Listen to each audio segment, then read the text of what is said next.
കൃഷ്ണ കൃഷ്ണ മുകുന്ദ ജനാർദ്ദന കൃഷ്ണ ഗോവിന്ദ നാരായണ ഹരേ അച്യുതാനന്ദ ഗോവിന്ദ മാധവ സച്ചിദാനന്ദ നാരായണ ഹരേ. ചുഴന്നീടുന്ന സംസാര ചക്രത്തിൽ ഉഴന്നീടും നമുക്കറിഞ്ഞിടുവാൻ അറിവുള്ള മഹത്തുക്കളുണ്ടൊരു പരമാർത്ഥമരുൾ ചെയ്തിരിക്കുന്നു. എളുതായിട്ടു മുക്തി ലഭിപ്പാനായി ചെവി തന്നിതു കേൾപ്പിനെല്ലാവരും.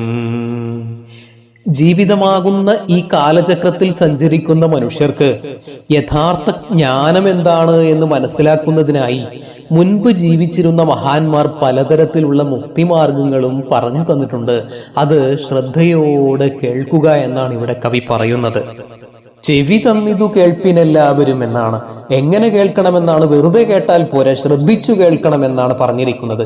മനസ്സു തന്ന് കേൾക്കണമെന്നാണ്, ചിന്ത കൊണ്ട് കേൾക്കണമെന്നാണ്. നമ്മൾ പലതും കേൾക്കുക മാത്രമാണ് ചെയ്യുക, കേട്ടതിനെ കേൾക്കുകയില്ല. കണ്ടാൽ പോരാ, കാണണം, കണ്ണു തുറന്ന് കാണണം എന്ന് നമ്മൾ പറയും.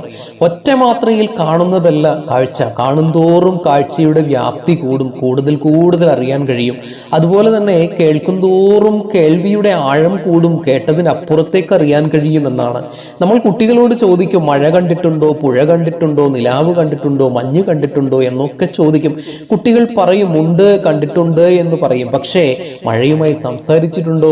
മഴ പാടുന്ന സംഗീതം കേട്ടിട്ടുണ്ടോ? നിലാവിന്റെ സൗന്ദര്യം നിങ്ങളോട് സംസാരിച്ചിട്ടുണ്ടോ? നിലാവുമായി സംസാരിച്ചിട്ടുണ്ടോ എന്നൊക്കെ ചോദിച്ചാൽ അവിടെ നമുക്ക് ഉത്തരം മുട്ടും. എന്ന് പറഞ്ഞതുപോലെ ശ്രദ്ധയോടുകൂടി കേൾക്കുകയാണെങ്കിൽ കേൾക്കുന്നതിന്റെ അപ്പുറത്തെ ആഴങ്ങളിലേക്ക് ഇറങ്ങിച്ചെല്ലാനും അതിനെ കൂടുതൽ ഗരിമയോടെ വെളിച്ചത്തോടെ മനസ്സിലാക്കാനും കഴിയും എന്നാണ് മനസ്സിലാക്കേണ്ടത്. അതുകൊണ്ടാണ് ഇവിടെ ആചാര്യൻ പറയുന്നത്, പൂർവികരായിട്ടുള്ള ആളുകൾ ഈ സംസാരമാകുന്ന സമുദ്രം എളുപ്പത്തിൽ തരണം ചെയ്യുന്നതിന്, മുക്തി ലഭിക്കുന്നതിന് പലതരത്തിലുള്ള പരമാർത്ഥങ്ങളും ഇവിടെ പറഞ്ഞു വെച്ചിട്ടുണ്ട്.